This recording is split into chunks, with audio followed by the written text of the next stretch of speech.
Oh, welcome one, welcome all. This is Capital T here, and I haven't posted anything for a little while, but that's okay. I'm here today to show everyone something I've been working on recently. This is a new kind of custom mod I've been making ever since, we played Warcraft 1 way back in the day. We played some Warcraft Total War, I used to call it. And now I have this new one, which is Dawn of Warcraft, quote unquote. So if you've ever played Dawn of War, the Warhammer 40k RTS game, I got the remastered edition recently, and I thought it was pretty fun, and that kind of gave me some inspiration to make a Warcraft 3 map based on that. And so this is, we've got a whole bunch of games that we played just quite recently, so we might be doing a couple all in one go here, or I might split them up into a bunch of separate videos. But in any event, I'm going to show you a couple of games, and then maybe someday in the future when I'm happy with the polish and the bugs are worked out and I have some more maps, I might see if I can release this for other people to play. But until then, let's talk a bit about what's going on in this and how this game works, and I'll give you a little bit of a play-by-play also. So, up here at the 12 o'clock position is me. I'm the KGB, and I am playing the Orcs. And down here in the south is my good friend Zach, or Zorch713, and he is playing as Night Elves. So all the units are custom, all the statistics and all this, all the tech trees are custom, but, I stole a lot of, or let's say I was very much inspired by Blizzard's race design. And we're going to talk a bit about what's going on. So you can see we've been moving around the map, capturing these flags. These are control points, so if you capture them, that increases your income, and you can upgrade them to have these defensive structures, which your opponent has to destroy if they want to capture them back, and those, by upgrading those, you also get additional income. In the corners, we also have these relics.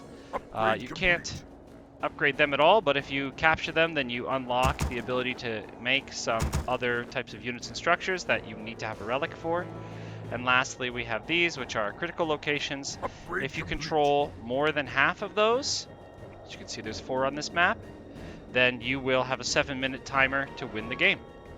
So we'll talk a bit about the races here. So I'm the Orcs, and as you can imagine, Orcs are... Oh, we're going to have a little fight here. So you can see Zach has a whole host of archers. Oh, he backed off. Good, smart guy. So I have Orcs. The Grunts are very, very strong early on, and... so the Orcs are very much an early game race, very much about power and raiding, and the Night Elves are also about raiding, but they're a bit slower to get going, and they are using many, many more ranged units and kind of abusing the ability to hide in the nighttime and just kind of be more hit and run style. So we can see I have these Grunts. I also have this guy here who's the War Chief. So Zach and I, we're not huge fans of the Warcraft 3 hero gameplay, even though actually I've played a fair amount of Warcraft 3 nowadays, and I have come to enjoy it. But, whenever I make these games, I kind of try to stay away from the leveling up. That's like what Warcraft 3 does. That's not what I'm trying to do. But we do have these hero-type units. They don't level up, but they are kind of very expensive. They have special abilities, and in this case, he has the good old Endurance Aura, which is giving my Grunts additional attack speed and movement speed. There's an equivalent hero here for the Night Elves, and she has True Shot Aura, which increases the damage. So Zach, of course, has archers. You can see these archers. I can't select them because it's not on my view, but you can see we have an archer here with pierce damage, and we also have these sentinels, which have magic damage. So I'll talk a little bit about how the armor system works. Essentially, the larger your armor is, the less damage you take from pierce weapons, and the smaller your armor is, the less damage you take from magic weapons. So magic attacks do the most damage to large and medium armor, and the least to small and unarmored. And then pierce attacks are excellent against kind of small, unarmored units.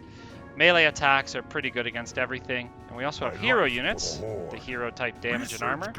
They take 50% damage from everything except for hero damage, and they deal pretty much 100% damage to everything. So, and they also have a ton of health. But as I was kind of saying, they're very, very expensive. I don't know the exact numbers, but probably approaching 250 to 300 gold. So we can take a look at Zach's base here. You can see we have the ability to see he's getting 68 gold every 10 seconds and 30 lumber every 10 seconds. So Zach just has 2 Ancients of War, so he is... Oh, we're having a bit of a fight here. He's trying to spam a ton of archers and sentinels just to flood the map with units so he can capture lots of points. To capture points, yeah, you have to stand units in between the braziers here, and the more units you have, the quicker it'll be captured, up to a limit. Every unit is worth the same amount of capture value, so if you have a whole bunch of small units, you can kind of capture places very quickly, as opposed to having a hero. A hero is worth the same as an archer in terms of capturing. So what have I got going? Okay, so I've built my forge, kind of a blacksmith. You can see we have these mills. You don't have to chop trees in this game, you just build a mill and it starts producing lumber. And because I got my forge, I'm able to build demolishers. Now, siege damage, obviously good against buildings, but also very effective against light units. Does a fair amount of damage against light and medium armor units. So, yeah, you can see. Now, his attacks are not super effective against my camp here, but that's okay. He's going to try to take it out. I'm going to come back with some grunts. I think this is going to be like the first real fight if he sticks around. Yeah, he looks like he will. You'll be able to see this demolisher. At the same time we're having this fight up here, I am attacking his point down at his base. So we'll take a look at this fight.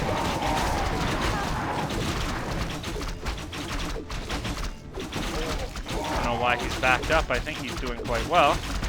I guess he's worried about what's going on down here. I am going to be able to kill his point. Now, my melee damage is much more effective against buildings than his kind of ranged attacks. So I think I'm going to be able to defend this. We're under attack! I seem to be going back in to fight here, which is fine. He's got, you know, he only has a few units here, so we're also going to be able to see. Yeah, so he's defeated my army up here, but we're going to be able to see, I believe, the war cry ability.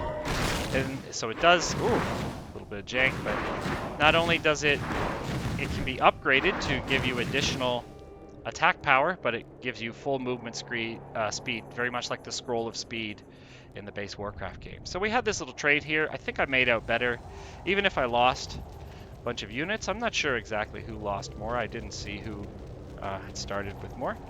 I killed a point and he did not, and this is not captured, although his trees are capturing it, which is just kind of a interesting... That's not planned. Buildings are not supposed to capture points, but I guess because Night Elf buildings can stand up and become units, that they can capture points. They count as a unit as far as World Editor, or as far as Warcraft 3 is concerned. So. Alright, so I'm upgrading to Tier 2. I'm getting an altar, which is kind of a primary resource, or research building. And also, I'm having a little bit of a push on his lodge here, but he's pushing me back with some of his units. I don't have very many over here. We might have a little duel with our artillery here, but you can also see these guys get splatted by that siege damage. So, Work complete. Meanwhile, over here, I'm capturing this critical location. It's fine. Looks like we're gonna have a bit of a battle here.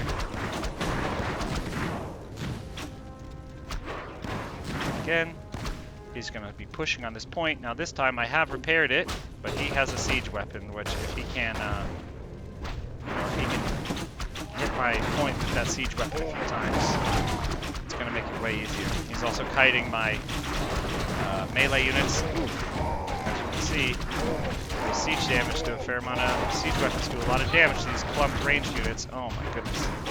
And then, I have my other army coming in from behind to catch him.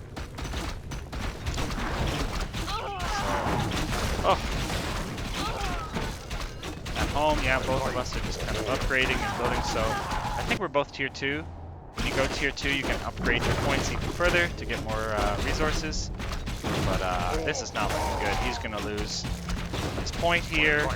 His army is very much destroyed. You know, it's, I don't know if I get his hero or not.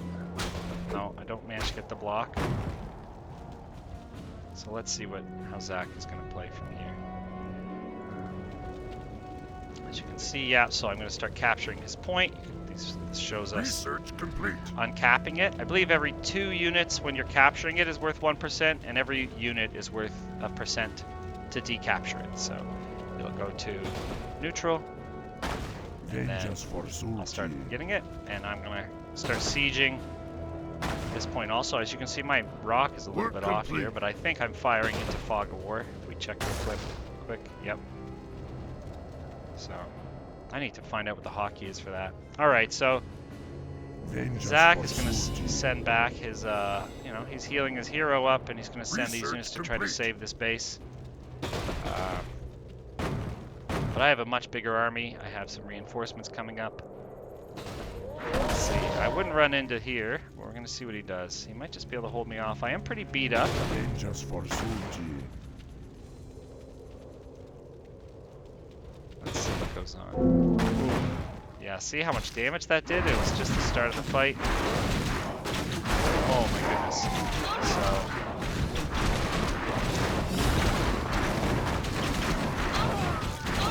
although a lot of my units are quite injured.